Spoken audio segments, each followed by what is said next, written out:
The I-Pace is Jaguar's first electric vehicle, and although it's still months away from showrooms, we got a ride in a pre-production prototype built using the final tooling. Jaguar isn't doing the final assembly for the I-Pace. Instead, Magna Steyr, the contract builders of the Mercedes-Benz G-class and the BMW 5 Series, will screw them together in Graz, Austria. Despite not driving the Jag ourselves, that will come later, we did learn a bit more about the I-Pace even as company executives remain largely tight-lipped regarding final specs, how much it will cost, how quickly it will charge, and whether Jaguar will be making any infrastructure investments like Tesla.The I-Pace will go on sale late next summer in Europe and should arrive in the United States in the fall. Most of the stats that Jaguar would discuss were lifted directly from the concept version shown a year ago. A range of more than 200 miles is promised, made possible by a 90.0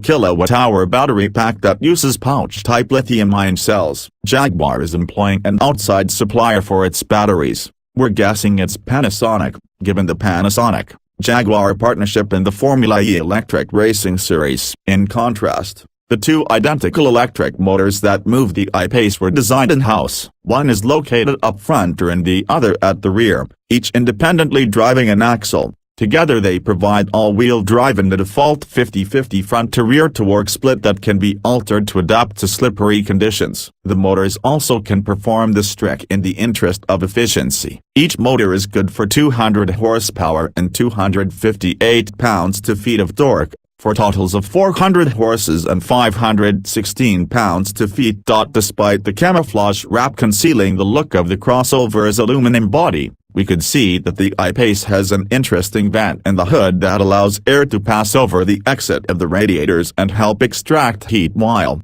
according to Jaguar, improving aerodynamics. A 0.29 drag coefficient is claimed. If you're wondering why a NEV has a radiator at all, the answer is that a NEV's battery needs to be cooled to remain in its optimal operating temperature range, as they can generate a lot of heat when they're being charged or quickly discharged. In this case, Jaguar's solution is liquid cooling via coolant, a radiator, and a circulating pump. From the passenger seat, the I-Pace experience is pretty typical of most electric cars.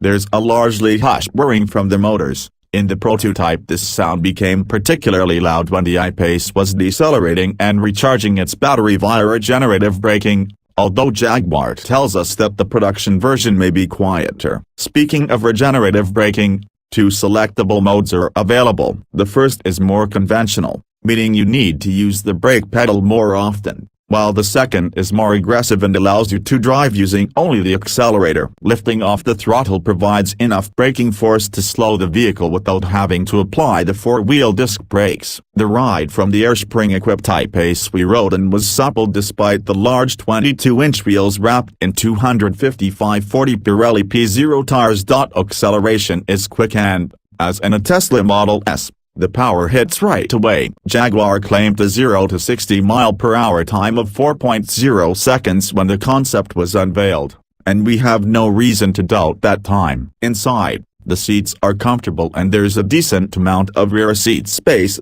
about what you might find in Jaguar's midsize F-Pace crossover. Large pieces of cloth camouflage were draped over the interior, but we could see a touchscreen that appears to be shared with the rest of the Jaguar lineup. Oh, and why is this vehicle called the I-Pace, when E-Pace, the name Jaguar is using for its new, conventionally powered compact SUV, seems to make more sense? The reason is that Jag's Formula E race car is called the I-Type, so the brand's electric vehicles will get the letter I instead of the letter E.